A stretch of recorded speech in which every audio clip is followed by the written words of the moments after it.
Some of the hardest hit areas of South Sudan are finally receiving aid more than 2 months after fighting began. The United Nations managed to reach the northern city of Malakal in Upper Nile state, where thousands of people are without food or shelter. CCTV's Nick Harper reports from UN headquarters in New York. Here in Malakal, aid is finally getting through. This is the first time the United Nations has been able to reach this remote area that's seen some of the heaviest fighting. In this region, 150,000 people have fled their homes, the largest concentration of displaced civilians anywhere in the country. This is the first assistance we've received since we arrived here, over 9 days ago. We used to sleep on the ground, but now we have a sleeping mat to sleep on and soap to wash our clothes with. People find shelter where they can. Here it's an empty classroom in a deserted school. The process has started. Our contribution of 10,000 for the 10,000 individuals targeting the most vulnerable has already begun and will go on for the next couple of days.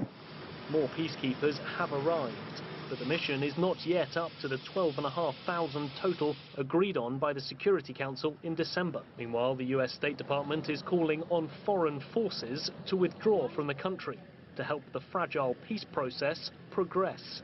In New York, after briefing the Security Council, the head of peacekeeping operations warned a report due in April will detail the full extent of more than 2 months of violence. You would imagine that after the thousands of victims, the number of cases that have to be investigated, it is not something that happens overnight, but we are taking this very, very seriously. According to the latest UN estimates, there are now nearly 750,000 people who've left their homes since fighting started in mid-December.